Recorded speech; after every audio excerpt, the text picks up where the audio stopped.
This episode is brought to you by Progressive Insurance. Do you ever think about switching insurance companies to see if you could save some cash? Progressive makes it easy. Just drop in some details about yourself and see if you're eligible to save money when you bundle your home and auto policies. The process only takes minutes, and it could mean hundreds more in your pocket. Visit Progressive.com after this episode to see if you could save. Progressive Casualty Insurance Company and Affiliates. Potential savings will vary. Not available in all states.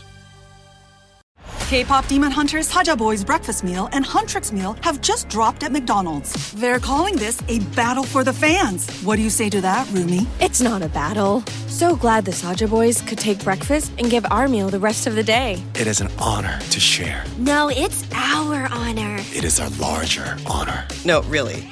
Stop. You can really feel the respect in this battle. Pick a meal to pick a side. Ba-da-ba-ba-ba. At participating McDonald's while supplies last. You know what I love to do on a Monday morning, besides annoy the heck out of you guys? Shout! I love to shout. I love the shout out. Hey, you know you make me wanna. Oh boy, no. Please stop. It is too early in the week for that. Please stop. Just raise your damn glass. Okay. Let's shout out to the people that really are humming all weekend long so we can go play. On behalf of the men and women making podcast here at Mom's Basement and men and women at Navy Federal Credit Union, a big shout out to the troops, keeping us all safe. Let's go stack some Benjamins. Thanks, everybody. Yeti. OG, what are you doing with your mug? Oh, well, it's logoed, and I'm not sure. Spent so much time trying to figure out what's facing the camera. Now I definitely want to know what's on the other side. It's just logoed. That's all. Just a logo I can't know about. Just OnlyFans. His OnlyFans page. Here's the song that we'd like to do for all the younger set of people, the teenagers and what have you. This one's called Vacation's Over. Vacation's over. It's over. It's over. Live from Joe's Mom's Basement, it's the Stacking Benjamin Show.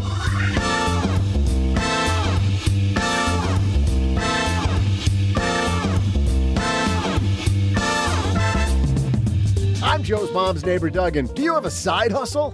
Well, my God, stop! Do this instead. What exactly? I've no idea, but today, Brian Page is going to tell us. Then maybe Joe's mom will get off my back about starting that side hustle she wanted me to do to pay her back for the hole in the wall. For our TikTok minute, we have some math that will blow your mind, if your mind is made of just several brain cells clinging to life. In our headlines, we're talking the magic of, high-fee investing? Can't wait to hear that one. Plus, we'll throw out the Haven Lifeline to Rachel, who wants to know about reallocating self-employment investments. And then I'll share some passive trivia. And now, two guys known not for their side hustles, but their backside hustles on the dance floor. Oh, please, God. Joe and O-G-G-G-G.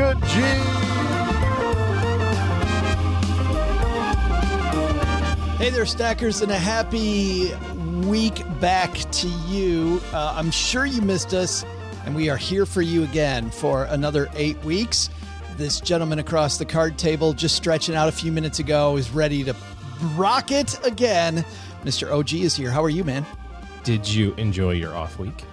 I was at a board game convention. You kidding me? Of course I enjoyed it. Fantastic. Getting my nerd on. OG, how about you? I was not at a board game convention, and everything was right in the world. It's fantastic. I went to a Phillips head screwdriver convention. I mean, it's got to have just as many people at it as a board game convention. I thought there was a joke there. No, there's no joke. It was like a punchline. The joke is that's just as ridiculous a concept as a board game convention. Yeah, I think 7,500 people was the number. I bet you there's 7,500 fans of Phillips head screwdrivers. There might be, but you know what? There's billions of fans of Brian Page. This guy's going to bring it today. He is a dude who is telling us, OG, that we might be doing it wrong. Don't chase another job. Do this instead. He's going to tell us what that is on today's show. Can't wait for that. But first, we got a headline that's a little contradictory.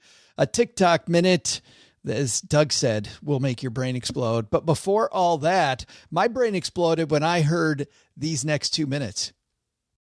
In business, there is no room for guesswork. Every shipment matters. Every deadline counts. And when you're trying to keep operations running smoothly, the last thing you need is uncertainty. That's why reliability is at the core of USPS Ground Advantage. From the moment your package is first scanned in, it moves through a secure nationwide network, aiding in a timely and accurate delivery. You get near real-time tracking so you can keep up with your shipments. And with affordable upfront pricing, there are no hidden fees or surprise surcharges to throw off your cost sheets.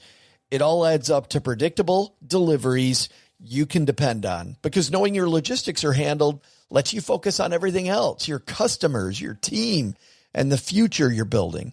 Visit USPS.com/Ground Advantage to start shipping with confidence. USPS Ground Advantage. We mean business. I had a breakfast mentoring meeting yesterday with a young woman who was just amazing. She is graduating from college with a degree in wealth management, and she reached out hoping for some pointers. And listen, if somebody's in Texarkana and wants to go into this beautiful field of personal finance and helping people get their money together, that is incredible. But even more incredible is how she reached out, how she was trying to network. And I was having a discussion that finding the right person and avoiding the wrong person for a role, that's what can make or break an organization. And we just don't see that many qualified people. So how do you find them? Well, Indeed sponsored jobs is a boost whenever you need to find quality talent. If you're hiring, Indeed is all you need. You can stop struggling to get your job post even seen on other sites. You'll match with quality candidates with Indeed's sponsored jobs. Get matched with and hire quality candidates who can drive the results you need. Reach candidates who meet your specific criteria like skills, certifications, or location. It drives me crazy when I'm matched with all kinds of people who aren't a fit. I don't have that kind of time. People are finding quality hires on Indeed right now. In the minute I've been talking to you, companies like yours made 27 hires on Indeed, according to Indeed data worldwide. Sponsored jobs posted directly on Indeed are 95% more likely to report a hire than non-sponsored jobs. Spend less time searching and more time actually interviewing candidates who check all the boxes. Less stress, less time, more results. When you need the right person to cut through the chaos, this is a job for Indeed sponsored job. And here's what's cool, Stackers.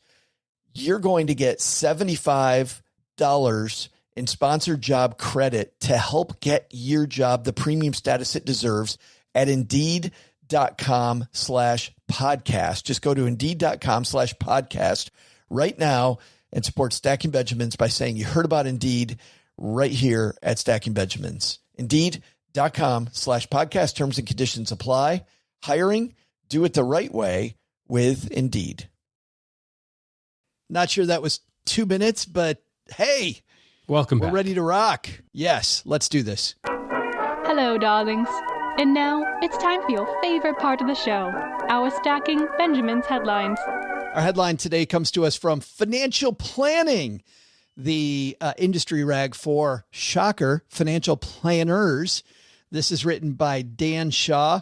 Retirement plan's newest legal battle. Wait for it, OG. Wait for it. Low fee funds, not high cost one.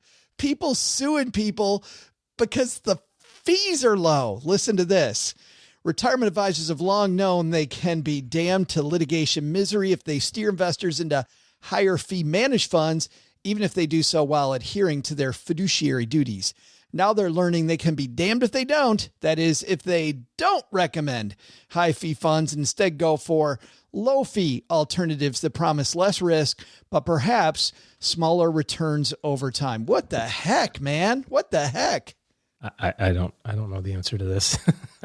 I saw this article a couple of weeks ago and I just thought, this has got to be April Fool's satire, right? I mean, wouldn't this be like something that we would put on April Fool's Day? Like, man gets sued because of too low a fee cost investments, in 401k plan?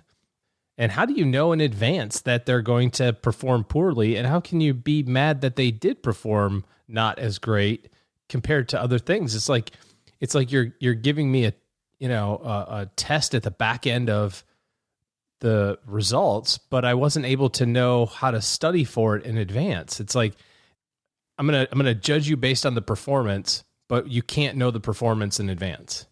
So. And I can't influence it. I'm going to blindfold you, and if it doesn't come out right, I will sue you.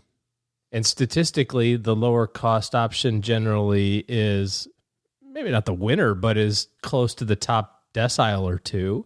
So you can't be too upset with that. And statistically, the higher cost one is not. So this seems like something that should go away. Is this a product of the times, though? That is, the market starts to languish and people just start getting upset because they're truly upset, by the way, because they don't understand what they're invested in. I believe that's my belief. However, we want to lash out at somebody because we're not getting great returns, OG. So all of a sudden we go, hey, I should have been in this other fund that returned better. And look at that. It's a higher fee because, and you know what higher fee funds always say, the fee's higher because we pay attention. Yeah. Is that maybe where this is headed? Is it a product of this market? Well, I think maybe you're onto something a little bit, but the argument of higher fee managed, kind of active managed investments were that we may not give you all of the upside, but we'll protect you a little bit more on the downside. And that hasn't been the case this year either. So I don't know that they have a leg to stand on. It's, I know, frustrating for people when they're chasing returns to find that return, right? Which is why just before the break, we did an episode about this, and we said specifically, don't start with returns. I feel like that might be part of this as well. Well, but that's the only way that most people search, right? If you look at your fund options, you log into your 401k, say, show me all my options. You can sort by alphabetical. You can sort by 1 year return, 3 year return, 5 year return, 10 year return. Those are the sort criteria.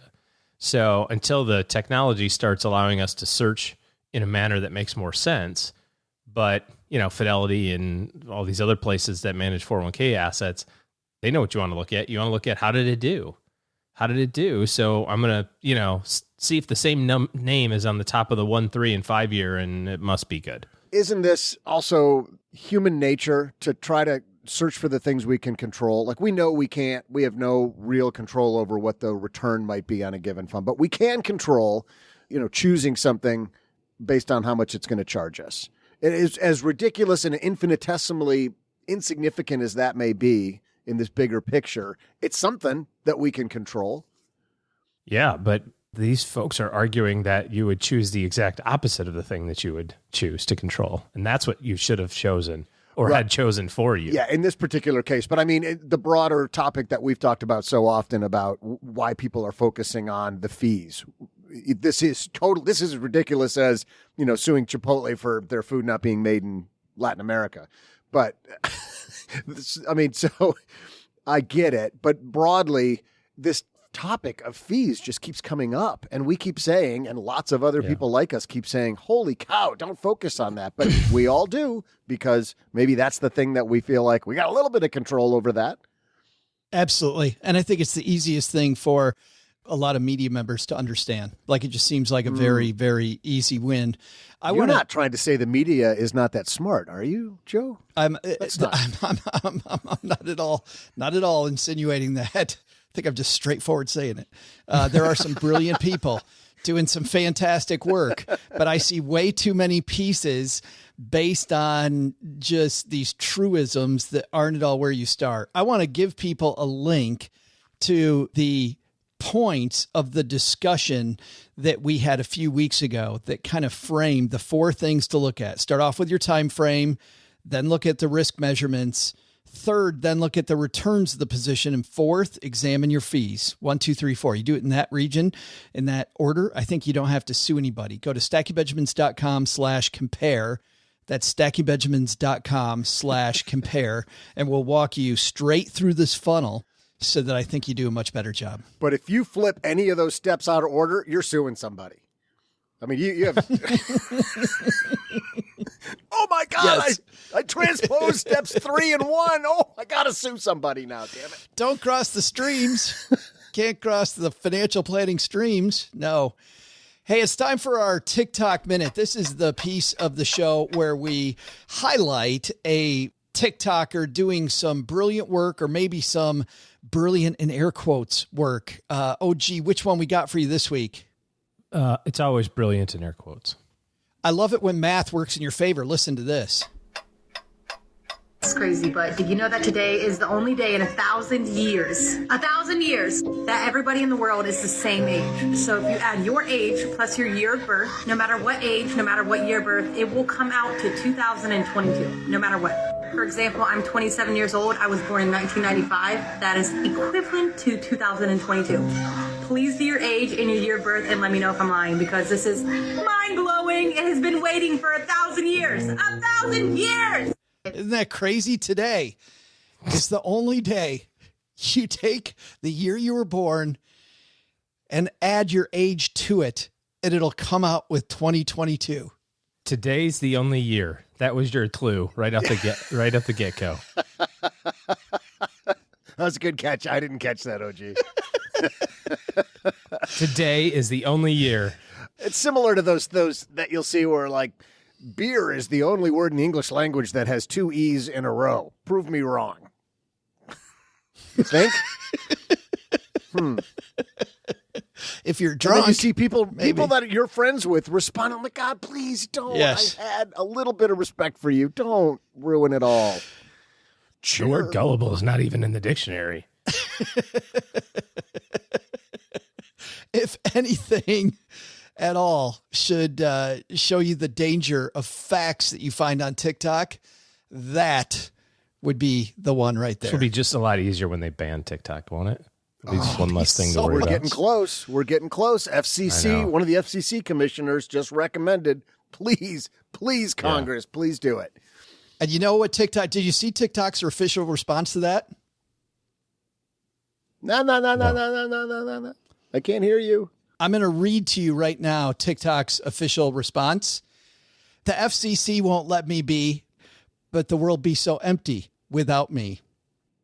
That's TikTok's official response right there. As real as they're elevating the discussion into poetry. I mean, you got to give them props for that. And then they said, "This looks like a time for me." Do you guys have any idea what I'm quoting? Take a walk to the sea. No, my God, you guys have no idea what I'm quoting. Is it like an Eminem song? It's Eminem. Yeah. Oh, the FCC won't let me be because it'd be so empty without me. So this looks like a time for me, and everybody's going to follow me because it will be so. That's maybe the best segment we've ever had on the show. might be a little awkward there watching you guys just stare at me across Joe the table. rapping. Oh, no, I knew what it was. I just was hoping you would get into it and drop the beat. Oh, I knew what it was. And the you whole did, time. which is even better. Oh, let's move on. Brian Page is a phenomenal human being. He is a guy who realized at an early age that, you know what, there might be a better way to do this. And he set up a company that made bajillions of dollars with no assets. How does he start with nothing and still make a lot of money? He will explain that. He'll also explain how that's not, by the way, the optimal way to do things, but everybody's got to start from somewhere. Brian's a guy that loves helping people get that motor running. Don't you just sell other people's stuff that you never pay for? Like I sell parking spaces in your mom's driveway? That's actually exactly what he did. It's exactly what he did. It's exactly what he did. Well, not exactly, but in that ballpark. I can't wait for you to hear it, Doug. Brian Page upstairs talking to Mom, and while he's coming down the stairs, getting himself set up, Doug, why don't you cover for him with a little trivia? I got you, Brian. Hey there, stackers. I'm Joe's mom's neighbor, Doug. I can't wait to hear what Brian Page says because Joe's mom's been all over me to start a side hustle. How about I just start charging her every time she asks me to power sand her cracked heels, huh? I've been perusing Brian's site, and it looks like the thing to do is build passive income. I feel like my true passion would be passive-aggressive income. I'll be all like, no, I'm fine. Really, it's fine. Wow, can't believe you didn't know that. You done so well for someone who lives in Texarkana, Arkansas. Get those people on the Arkansas side of town for you, Joe. Now all I have to do is figure out how to monetize. Well, that's just wonderful, isn't it? Speaking of exotic locales like Texarkana, today in history in 1889, Nellie Bly, a journalist, embarked on a trip to travel around the world in less than 80 days. Unbelievably, that trip did not include our hometown. But my question is, how many days did it actually take her? I'll be back right after I eat this bag of Doritos in less than 80 seconds. It's not even a challenge.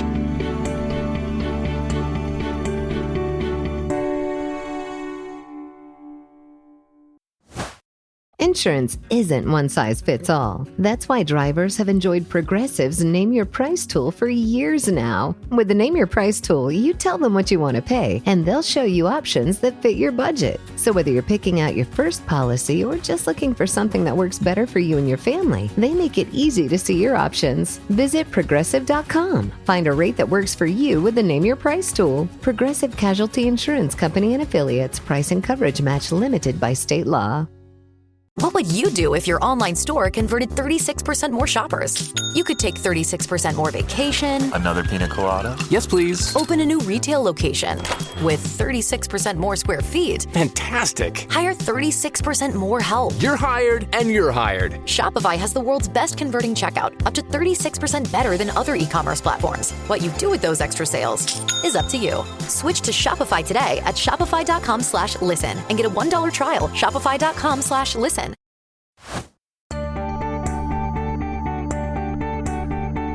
Hey there, stackers. I'm Wine World Traveler, Joe's mom's neighbor, Doug. On her journey around the world, Nellie started by steamer and went 24,900 miles, all without noise-canceling headphones. She sailed to England, hopped over to France, somehow made it to Singapore, Hong Kong, and Japan. Starting to sound like Joe at the buffet at Epcot. Before she arrived home with a world record. So how long did it take her to complete the trip? Just 72 days. And now, to help you sail into more financially calm seas, we welcome Brian Page. I'm super excited he's here. Mr. Brian Page, how are you, man? I'm phenomenal. How are you? Well, I am great. And I have to tell you, I loved reading through your book. I had so much fun. Thank you. You're singing off of our song sheet, which is stop working harder, work smarter. But I want to dive into that in a second. The thing that hit me, because I always try to start with page 1, Brian, I read your introduction, and your introduction is to your dad. And it says something like, I'm no Tolkien, but I have a book and this is for you. But can you tell us the story about your dad? Because this is a really personal journey that you're on. Yeah, thanks for asking. I read an enormous number of books. I got a library here of all my favorite business books. And a lot of times they go right into the practical and the how-to, and you know, they don't really hook you with a good story. So I thought, you know what? I want to tell a story that's really, really personal to me. And I opened the book with the story of my dad. He passed away last year from cancer, and I didn't know this till after he passed away. I had a conversation with my mother. He admitted to her that he felt like he never got to do the things he wanted to do in his life, which was a huge shock to me because I didn't know that about my dad.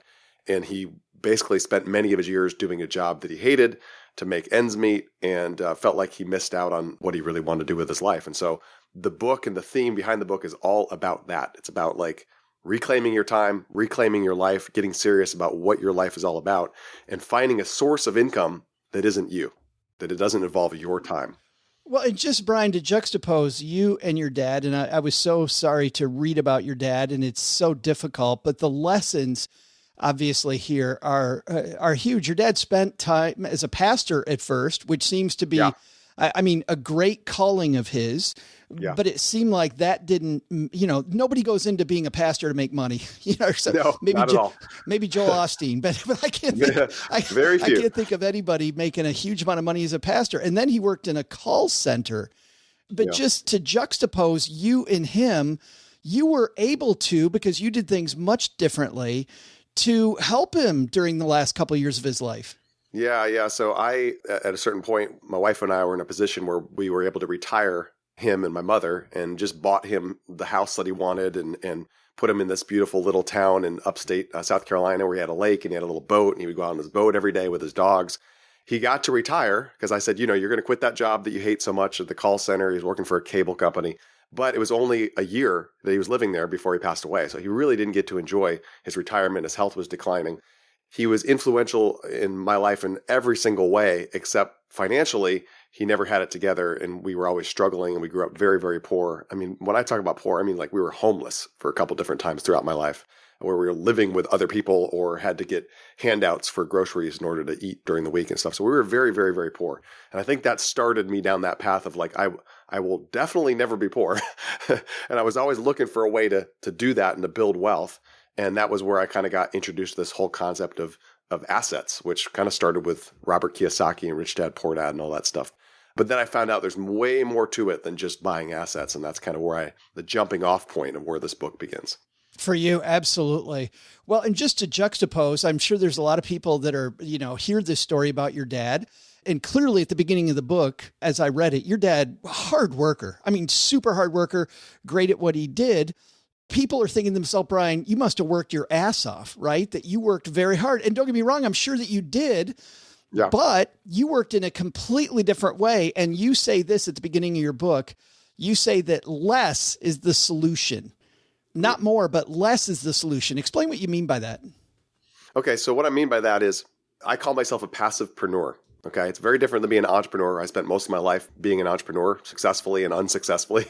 But being a passivepreneur is completely different because what you're doing is you're putting your time and effort, and it does take time and effort, into things that have the potential to make you exponential money. They have exponential growth as far as income, but they're also exponentially less time involved. So in other words, things that you can scale up in income and down in time involvement. And if they don't have both of those things, it's not a passive income vehicle. You're not a passivepreneur. So the problem with a lot of entrepreneurs nowadays, and I lived here for many, many years, is that they're spending 80 hours a week to avoid working 40 hours a week on a job for somebody else. The problem with that is they really just have a glorified side hustle. And, we're in a hustle culture. Everybody says you got to hustle, work harder. Gary Vee says hustle your face off. Yeah. But the problem with that is it's all tied to you and your own efforts. So I would rather spend my time working on getting sources of income that involve me less and less and less over time, or sometimes no time at all in the example of buying assets. So there's many different ways to do this. I kind of delve into that in the book. Yeah, sure. And you asked a question early on that I want you to also explain. It's called the Powerball question. What's the Powerball question? The Powerball question. Okay, so the Powerball question is if you woke up tomorrow having won the Powerball, I don't even know where it stands today. It's hundreds of millions of dollars. I don't play the lottery myself, but let's say you woke up tomorrow and you'd won $300 million. Would anything change about that day going into work? Whether you go to work for somebody else or you go to work for yourself, would you just say, I'm done. I'm not, if the answer is yes, something would change drastically, then maybe that's an indication that you're not spending your time the way you really want to spend with your life. So the thing is, you don't have to win the Powerball to be able to do that. You need to find a source of income that can replace whatever you're currently doing in order to reclaim all your time. And once you reclaim your time, you reclaim, your most valuable asset. The most precious resource we all have is our time. And I think a lot of people are stuck in this mentality or this idea that they're just trying to make money and they're trying to make more money. And it's always this trap of more. And it's always involving them. So they work harder than they did previous year. They work longer than they did the previous year. And they might be doing okay financially, but they don't have real wealth. And I think real wealth is way more than just financial abundance. It also involves your time and your free choice. Well, yeah, what it leads me to, Brian, is this idea. I mean, it resonates all the way through your work, is your values, right? Living according to what you value instead of what you think you should be doing. Like for you, you tell stories about how you went to college. You went to college because your parents said you needed to. And what the hell was what was your major, by the way? It was leisure studies was my major. I didn't even know that was a thing. Apparently it is. Yeah, it was. I had to pick a major, so I picked the easiest one I could think of, and it kind of, I guess, fits my lifestyle now, leisure studies. But my fellow college co-eds, they wanted to go, be river raft guides in Colorado or go work for, some resort somewhere. Basically, jobs that don't even require a college education. Those are the kind of things they were studying, and I just kind of goofed off and enjoyed my college years. I don't regret it, but it certainly did not contribute in any way to my success today. And so I talk about that. I talk about how I've always kind of tried to think outside of like what I was taught and the way I was supposed to think and all those kind of things. And I think I was on the right track with entrepreneurship because I never wanted to work for somebody else, even though I have had to a couple times in my life. I've always tried to shy away from that. But then I found that I was trapped in entrepreneurship. And all the entrepreneurs I knew were working themselves to death. And the stats show that entrepreneurs on average only make slightly more than 9-to-5ers. They make right around $72,000 a year on average. I was amazed, by the way, by that stat. Because I would have thought, well, and this is why you put it in the book, I'm sure, is because I thought that stat was way north of that. Yeah, that doesn't even take into account all the 9 out of 10 businesses that fail within the first 3 years. So, a lot of entrepreneurs, we have a lot of pride and we like the idea that we work for ourselves and that we're a boss babe or that we're, whatever. Like we take pride in that, but we look down on the 9-to-5er who gets to go home at the end of the day and doesn't worry about what's going on with the company because it's not his company or her company. And we look down on them, not realizing that we're working double, twice as hard and twice as long and all that kind of stuff for what we're doing. So I think there's a different paradigm. That's what I want to share with people. We just had Jason Pfeiffer on, the editor-in-chief of Entrepreneur Magazine. I know you've been featured in Entrepreneur before. Yeah. Jason is saying some of the things that you say here, which is it's not about this preordained curriculum at college, right? It's about designing your own curriculum in your life. What it seems to me you want people to do is forget about this path that everybody else is on, design your own. Like, did you really write this book in Charleston Harbor? I really did. Yeah. In fact, right now I'm looking out from my office here on the Charleston Harbor, and I would go out there. I go out there regularly, and I'll just kind of hang out on the boat. I'll put it, a drop anchor, and then I just write. And actually, I wrote by dictating into my iPhone. So I don't like to write with a keyboard, but every word is my word, and I just dictated, and then we turned it over into a Word doc, and my editor helped me turn it into the book that it is. But so that's how I like to spend my time. But the book is a perfect example of what I'm talking about. So the book is a passive income vehicle. It's something that took a lot of time and effort. It's not easy to write a book, but now that it's written, it's done. So now every time this book sells, I make a little royalty. And then inside the book are 10 or 12 different ways that I make money inside the book. And I talk about that in the book. So it's something that I create one time that gives me income over and over and over again. I have 23 different sources of income that I'm currently doing this with. And there are hundreds. And I talk about those hundreds in the book and I share them with people. But you don't need to have hundreds. You don't even need to have 23. But the idea is that you start collecting these different vehicles of passive income and make sure they're things that do not require your time ongoing. And some of them require zero time, like literally zero time. We all know about buying real estate, for example. You buy real estate and then you have cash flow. If somebody else is managing it, you have cash flow the instant that you buy the asset or you buy a business that you're not managing yourself. The problem with that paradigm, that's kind of the old paradigm, is that the idea that you have to buy assets means you need a lot of cash or you need to go get debt in order to buy those things. But nowadays, we live in a creator economy. We live in a sharing economy. So there's ways to create and control assets that you don't even own to create passive income.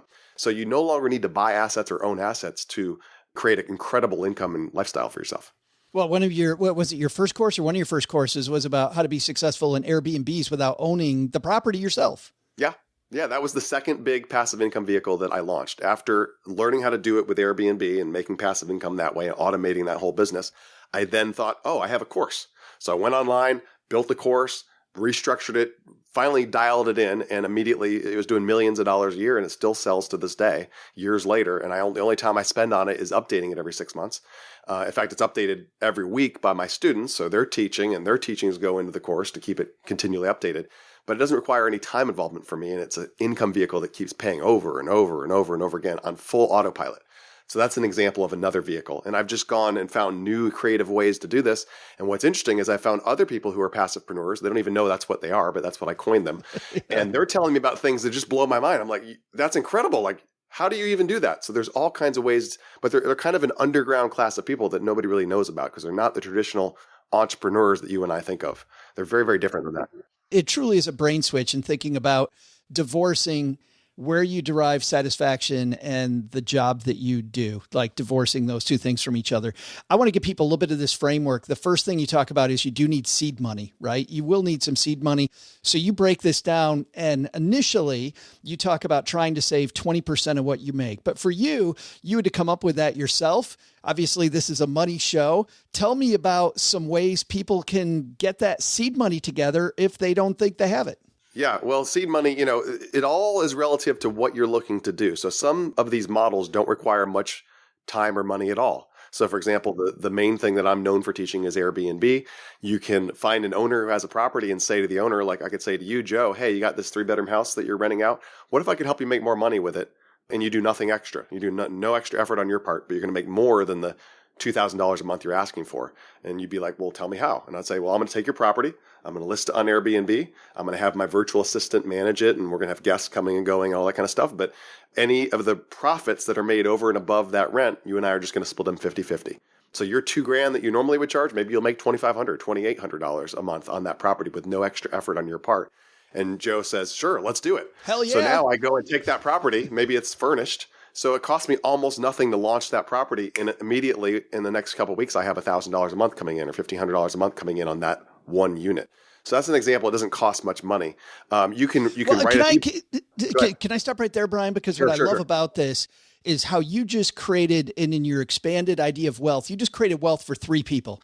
You created wealth for yourself, you created wealth for the owner, and you created a kick-ass place where somebody can stay that they wouldn't have been able to stay before, right? So you got 3 happy people involved in this transaction just because you had this idea. Yeah, it's a win-win-win. And the thing is, now that's not an asset where I'm building wealth and equity, granted, but it is a cash flow source that costs me nothing to control. And all I need is a partner. I need a partner and an owner. And there's many ways to do this. For example, affiliate marketing. It's where I have permission to sell your products and your services, and I get a commission each time I do. I didn't create the product. I don't inventory the product. All I do is have the right to control the eyeballs and the traffic and the emails to go to that offer. You can do drop shipping. I mean, if you go to my website right now, you'll see I have an entire line of swag that says Passivepreneur hats, Passivepreneur page hoodies.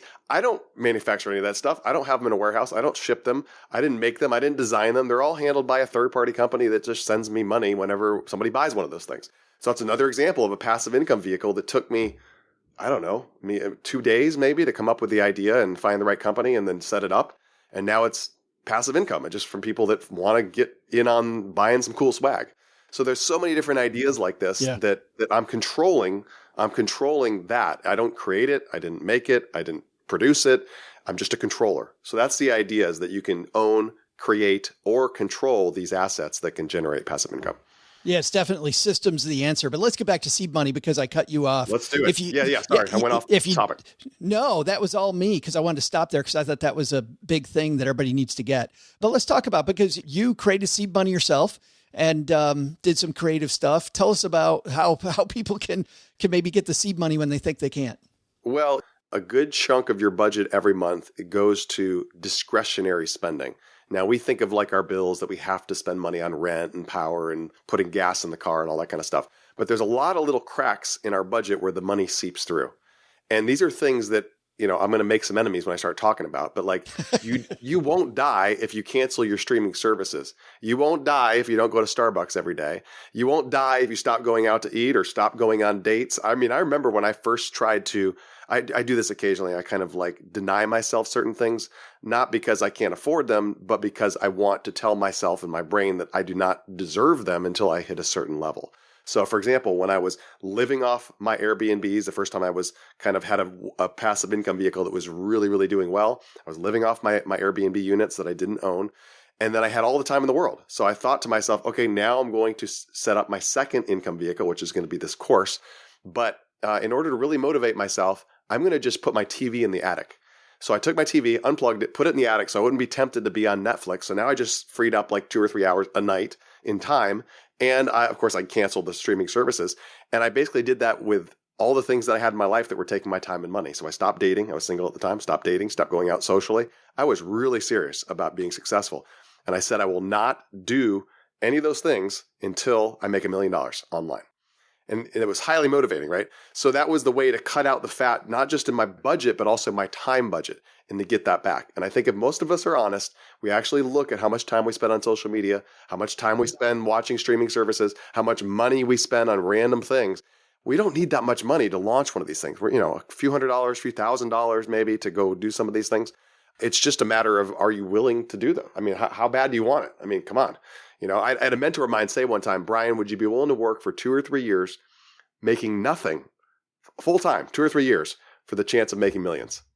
Nothing, not a single dime for those 2 or 3 years. I said, That's an interesting trait. He said, that's kind of desire, burning desire you have to be successful. And that's kind of the commitment you have to have. And so I never forgot that. But I think also, Brian, the dopamine hit you get later on from delayed gratification, when you truly earn that stuff, that chemical reaction in your brain, so much better when you go back to Starbucks and have your first pumpkin spice latte in 4 years. And you're reminded every time you deny yourself, you're reminded, because it's like, oh, it's time to relax. No, it's not time to relax and watch TV. It's time to get busy and start working on your new life. Oh, it's time to go, nope, I'm not going to do that because I promised myself I wouldn't do that till I hit this certain goal. So denying oneself is a really, really powerful thing to do. Yeah, knowing that you're creating an asset and it's a finite amount of time versus being on the treadmill.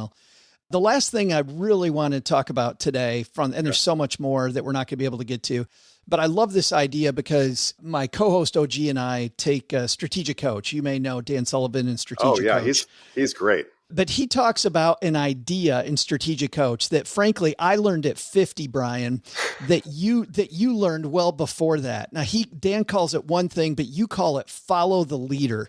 And I think if anybody takes something out of today's interview, this is a huge, huge, huge idea. Can you explain what follow the leader is all about?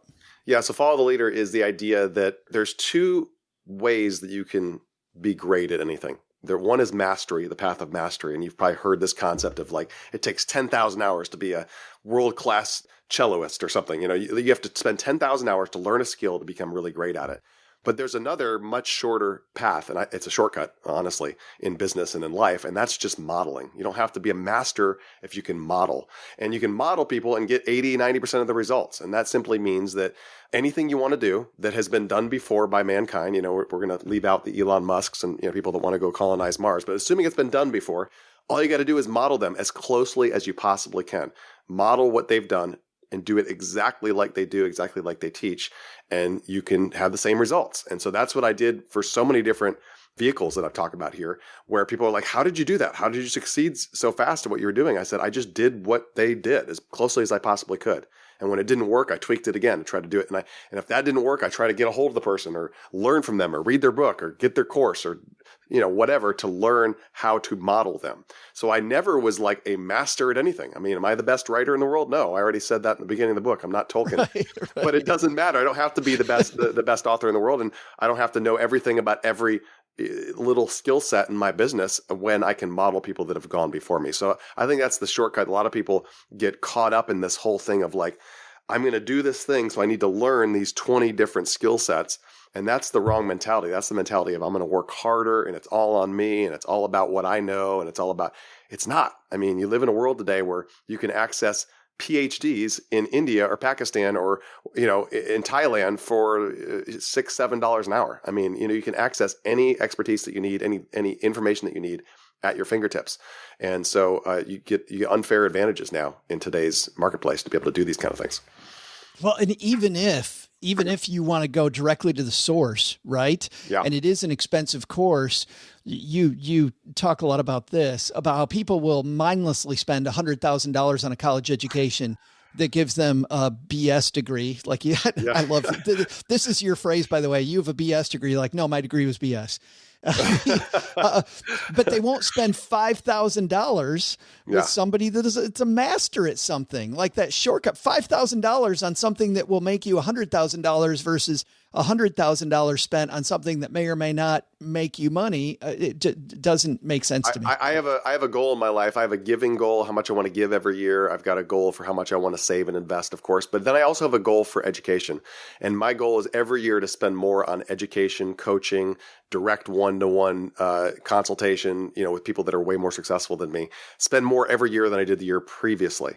And what I found is that my net worth and my income increases every year because I'm continually reinvesting into those things. So I'm a total 100% believer in that. I mean, almost nothing I learned.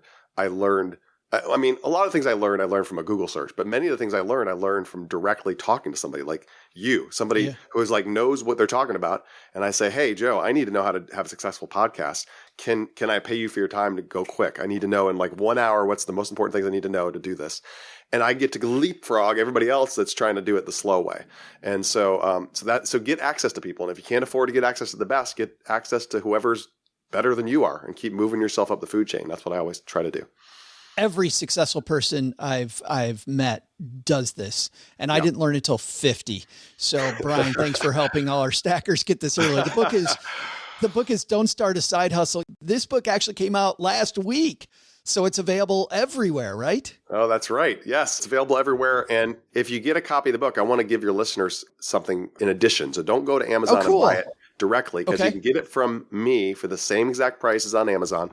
But what I'm going to do is I'm going to give you access to an audiobook, was the first several chapters of the book and the introduction narrated by me. Access to the PDF download, you get that instantly.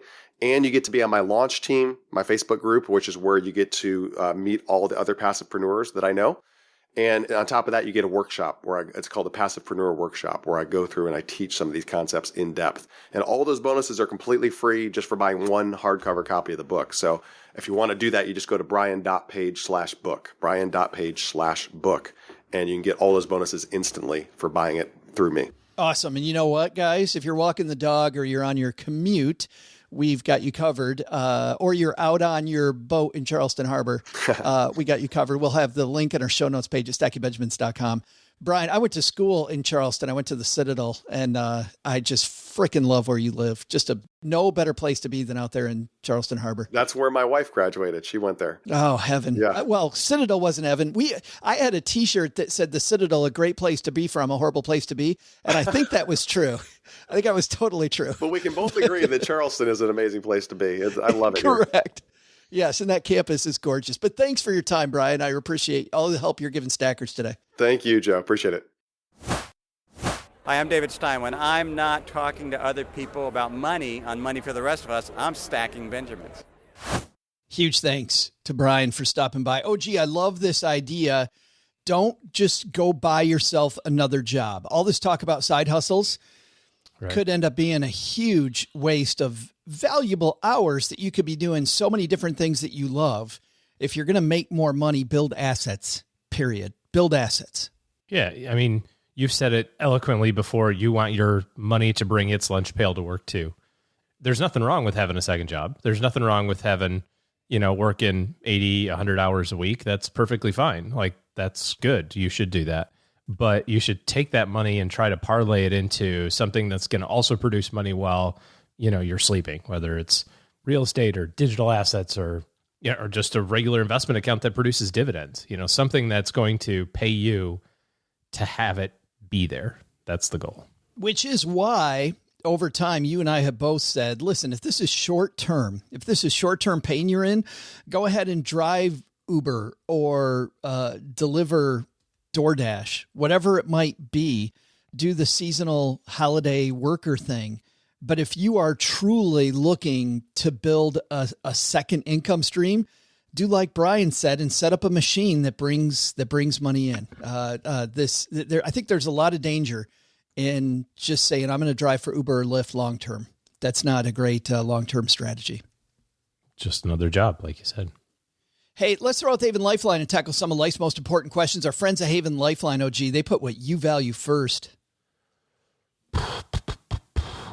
Things that I value. I notice he doesn't even go to me anymore. He's just so used to me trying to point to you. Last time, just before we went on our break, you did the head fake. You did the go that way. So I'm just proactively heading that way. Get ready for Wednesday, pal. Figuring Doug's not ready again. I'm really looking forward to our Disney trip. That's what I'm valuing. I'm going to Disney next week. So you guys can do whatever you want next week because I'm going to Disney. So what's up with that? Fantastic. Yep. You're looking forward to spending bunches of money with the mouse. The money is already spent at this point. I will spend more. That's true. It is your loved ones and your time and a mouse. And that's why they made buying quality term life insurance actually simple. You go to stackingbenjamins.com/Haven Life now to get your free quote. Love what they're doing at Haven Life because they're committed to offering a modern way to buy life insurance. It's a simple application. They've streamlined it, put it all online. You'll get an instant coverage decision, affordable prices, stackingbenjamins.com/Haven Life. Get your life insurance done. What a great way to begin the holidays with people, knowing that you've got the family covered. I can just see that as like in an envelope under the tree for the kids. Hey, kids, here's what we got you this Christmas. Peace of mind. And look, Dad, we bought you a shovel.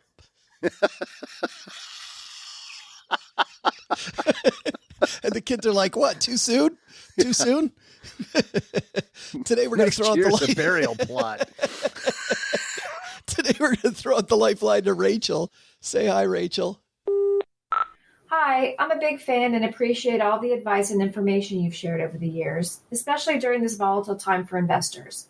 Because of the market volatility lately, I'm really struggling to know the best path for my savings and investing.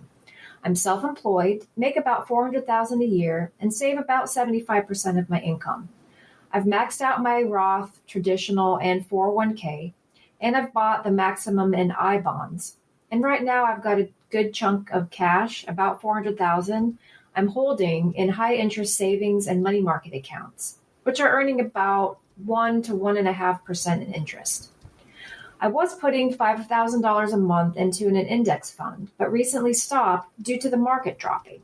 Should I reduce or pause my investments in the stock market or reallocate? I would appreciate any input you have. Thank you. Wow, some great questions there, Rachel, and thanks for the kind words. And that money sitting in cash, especially in a high inflationary environment, is nearly as scary to me as stopping putting money in the market.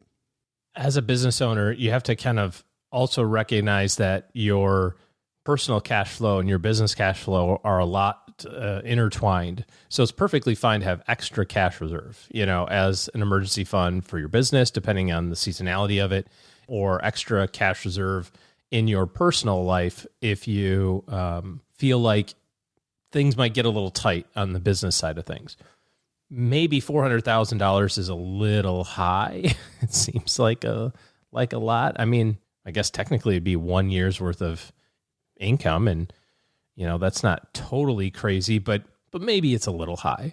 So you might look to have some of that invested. But you're right. Every dollar that you leave in savings, which you need to have for emergencies and for opportunities, you lose the opportunity for growth. And as inflation is a little bit higher in the last couple of years, you're losing a lot of purchasing power. So this might be one of those opportunities. It might be a great opportunity to invest some of that excess cash. As far as systematic savings, this is not the time whatsoever to stop your systematic investing. This is the best time to do it. If you look at the investment chart, or you look at the market, or whatever investment you were investing in, it looks like a mountain chart, right? It goes up a little bit and then it's come back down. At some point in time, this mountain chart was at this same number on the way up, and you thought it was a really good price to buy. On the way up, you thought the Dow at 30,000 or whatever it's at, you thought was a really good number, and you were dumping money in at 5,000. And now it's the same number, just a year different, and you're going, I don't think it's a great number anymore. So it's all perception on what recently has happened. On the way up, as your stock values went higher, you were thinking, this is really awesome. As they start coming back down again, why wouldn't you think the same thing? It's the same price. Further, this may be the best price that you get for the next 30 years ever. This might be the lowest point in the stock market in the next 30 years. And statistically, that's kind of sort of true. If you look over long periods of time, stock market goes up with intermediate periods of time where it goes down.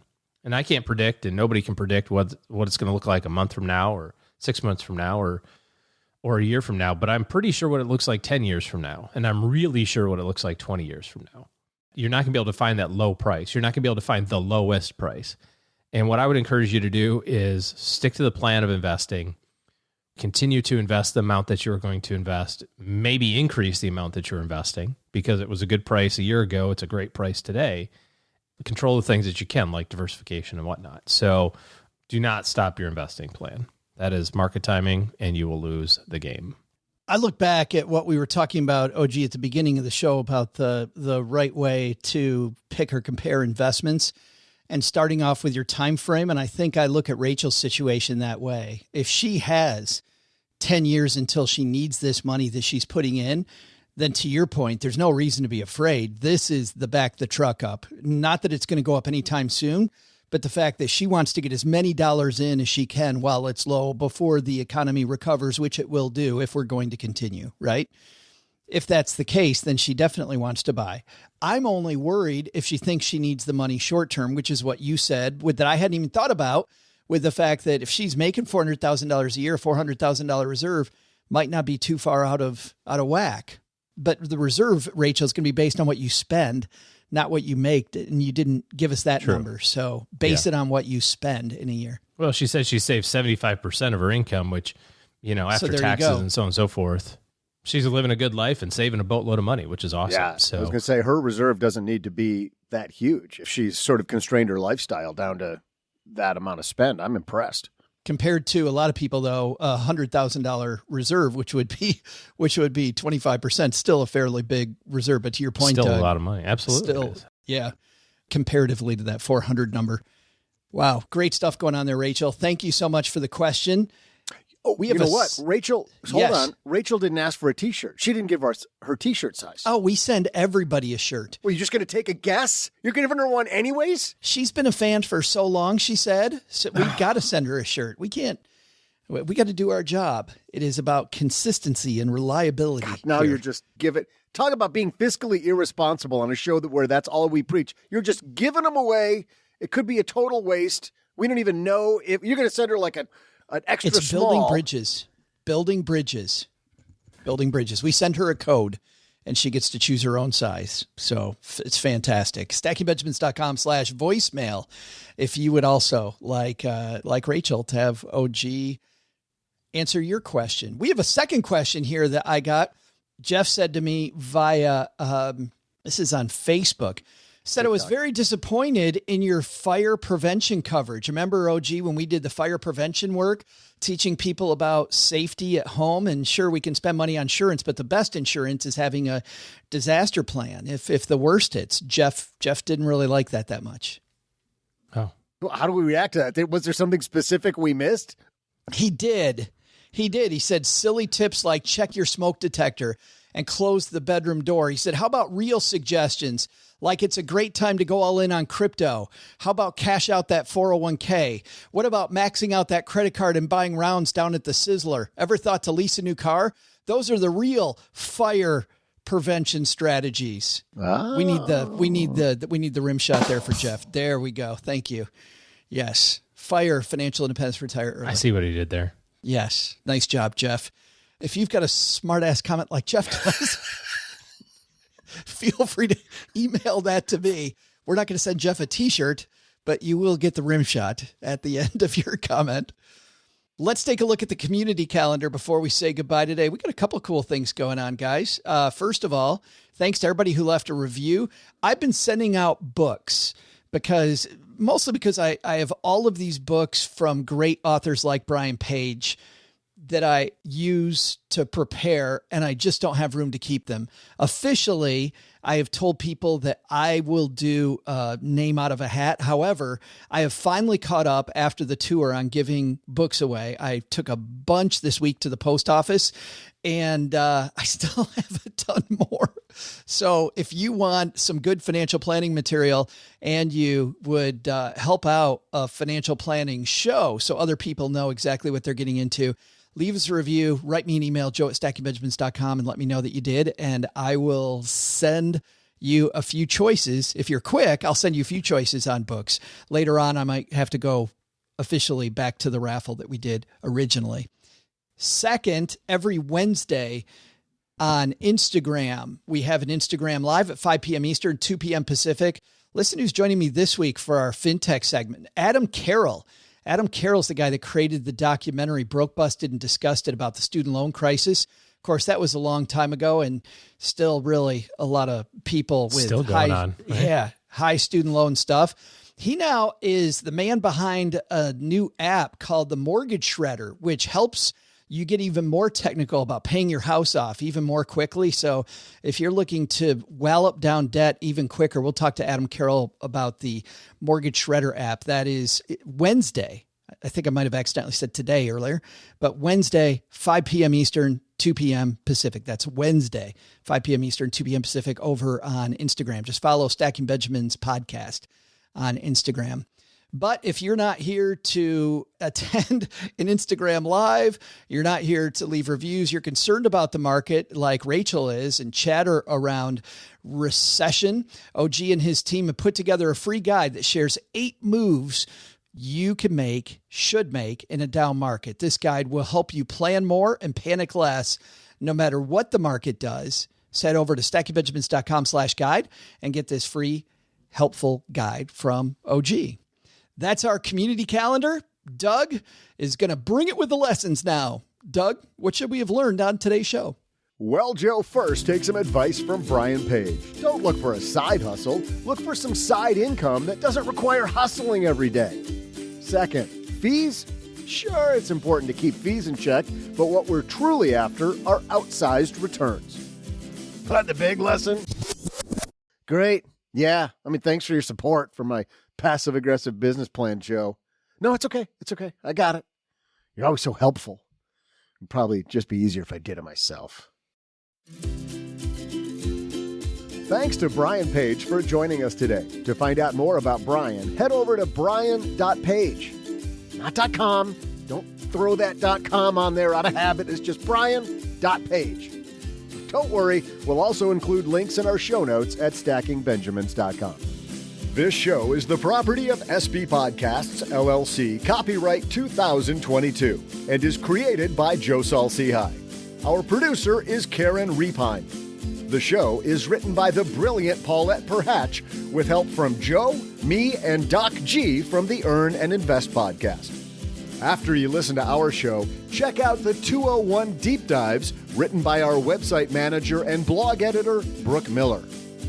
You'll find the 411 on all things money at the 201. Just go to stackingbenjamins.com/201. Once we bottle up all this goodness, we ship it to our engineer, the amazing Steve Stewart. Steve helps the rest of our team sound nearly as good as I do right now. Want to chat with friends about the show later? Mom's friend Gertrude is our social media coordinator and the room mother in our Facebook group called The Basement. So, say hello when you see us posting online. Here's a weird fact. Both she and Tina Eichenberg are never in the same room at the same time.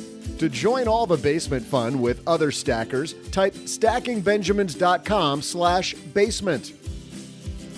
I'm Joe's mom's neighbor, Doug, and we'll see you next time back here at the Stacking Benjamin Show. Not only should you not take advice from these dorks, don't take advice from people you don't know. This show is for entertainment purposes only. Before making any financial decisions, speak with a real financial advisor.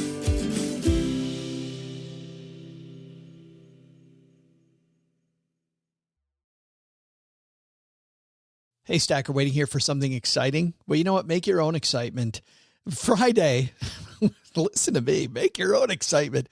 Friday was Veterans Day. Here's what you can do. Make life more exciting for a veteran. Thank them in a way that's meaningful, different than a lot of these stores that just on Friday had, hey, we're having a Veterans Day sale. You can get some money off a mattress or whatever. Veterans deserve to be thanked in a much more meaningful way, don't they? And at Navy Federal Credit Union, every day is Veterans Day. They thank veterans in a way that's meaningful. They offer resources like the VA Loans Hub and Best Cities After Service. They offer veteran employment assistance partnerships with nonprofits like The Mission Continues. They're a top VA home loan lender. They offer personal financial counseling and offer 24/7 member service. And they have a growing community of over 1.8 million veterans like you. Learn more at NavyFederal.org/veterans, insured by NCUA, an equal housing lender.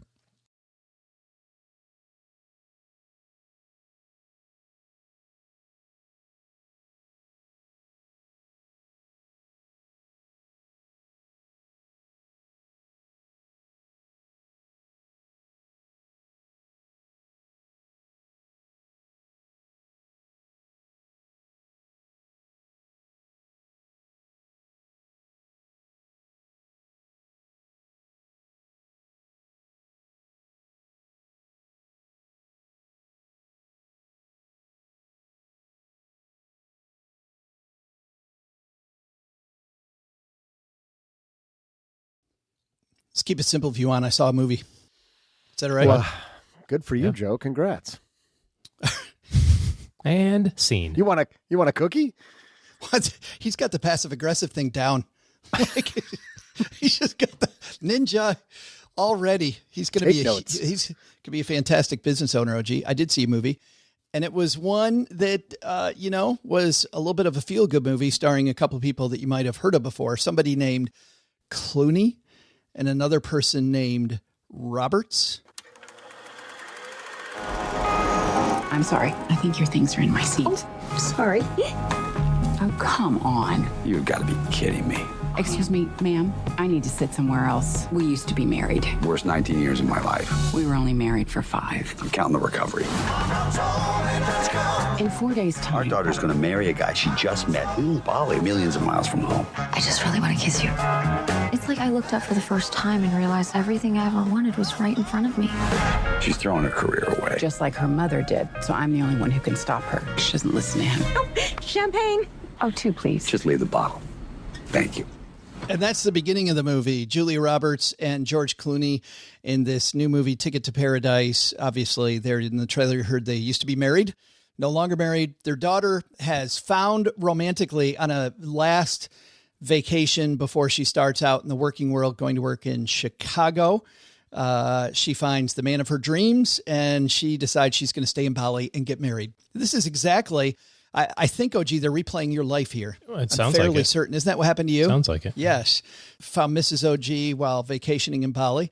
So these unlikely people, divorcees, end up way too close to each other for comfort, clearly don't like each other, and hilarity ensues. You know, I went to see this because the romantic comedy, Doug, is just dead. You never see it anymore. It's not. In fact, Matt Damon was talking about romantic comedies and about how many he did early in his career, and about he did the simple math on a rom-com right now and why you don't see them, because it's so freaking difficult to make $1 when all anybody wants to see is another flippin' Marvel movie. That's all they want to see. He said it might take you $50 million to make it. You have to split that money with the studio. So if you're the person making it, now you're at 25 million, then you have to split it again with the theaters, the 25 million that's left. So now you're down to 12.5 million. By the way, my math might be off, but he took you down. Then you're at 12.5 million. And now you have to try to make a movie hiring George Clooney. And I was going to say, Julia somewhere in there, you got to Roberts. pay the 2 of the biggest stars on the planet.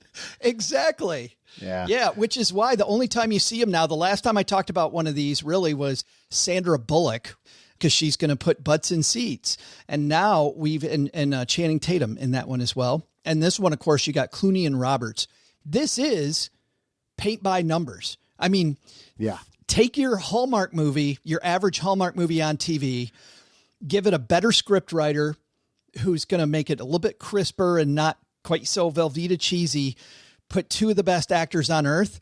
And this is a fantastic movie. I had so much fun. And yet you're still not going to make money at it. No, I think this movie will make money, but I was just explaining why you just don't see them and why I was craved also to because go they suck. see it. Rom-coms. Oh my God, no. Rom-coms So many are times. There's only one rom-com that I approve of, and When it was Harry Met because it was Sally. about 2 rom-coms that I approve of. I could keep going, folks, but anyway, we'll let him have his ramble. Great music in When Harry Met Sally. And then the other one is Fever Pitch because it's set with baseball. Those are the only 2 good ones. Fever Pitch. Fever Pitch. Drew Barrymore. It was supposed to be about football or soccer, but they, for the American market, they switched it to baseball. Is this like Jimmy Fallon's one of his the only movies? Well, it's, he's done a couple others and he sucked in everything else, which is why he admittedly is like, I am not an actor, I'm out. But that one, I think, was perfect for him. Drew Barrymore, not a huge fan, but because of the context, it worked because it's baseball, America's favorite thing. I don't know, man. A couple of years ago, I saw Brittany Runs a Marathon. I thought that was fantastic. Love that. That was great. This one. Okay, 3 rom-coms. I didn't like the same. Well, no. Those I could go on. You didn't give me time to prep, but I've seen a ton of good ones. I know you've seen a lot of rom-coms.